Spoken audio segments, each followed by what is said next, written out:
Let's come to grammar now. Masculine and feminine. This is at page 84. SLO is number 10. Honorable teacher, یہ ذرا class 1 کے بچوں کے لیے مشکل الفاظ ہیں. Masculine and feminine. آپ ان کو ایسے لکھا ہے, آپ کو نظر آ رہا ہے. Tell the students the meanings of these words as male and female, people and animals. یعنی انسانوں, کسی شخص یا جانور کے لیے آپ اردو میں بھی مثال دے سکتے ہیں کہ اس کے لیے مذکر اور مؤنث یا نر اور مادہ کے الفاظ استعمال ہوتے ہیں.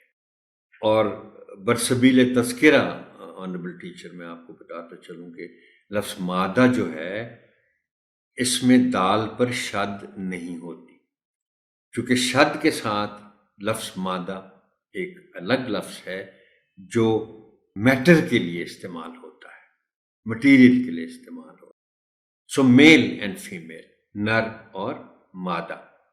بچوں کو آپ کچھ ایگزامپلس اس کی دیں سمجھانے کے لیے, اور ان کو بتائیں کہ یہ میسکولن اینڈ فیمنن ٹرمز ہیں, یہ ورڈز استعمال تو ہوتے ہیں لیکن ان کی جگہ آسان جو ورڈز ہیں وہ ہیں میل اینڈ فیمیل, نر اور مادہ. اور ان کی پھر ایگزامپلس آپ دیں گے. یہ میں نے کچھ لکھ رکھی ہیں جو آسان سمجھ کر, جو ان کو ان کے لیے ایزی ورڈز ہوں. Man, woman, boy, girl, uncle, aunt. اور اینیملز میں, اینیمل کا نام لکھا ہے, پھر اس کے میل اور فیمیل الگ لکھے ہوئے. Chicken, this is animal, but اس کے میل کو کہتے ہیں کاک اور فیمیل کو ہین. اسی طرح لائن.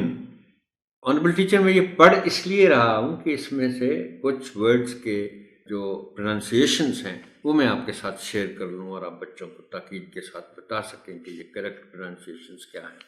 لائن, روانی میں کچھ لوگ اس کو لائن بھی پڑھ جاتے ہیں, وہ غلط ہے. لائن ایک الگ لفظ ہے جو کمر کے لیے استعمال ہوتا ہے.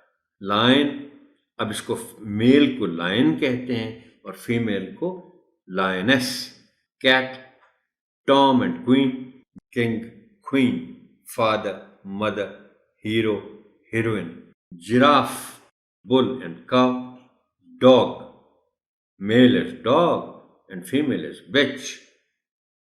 S, Jack and Jenny.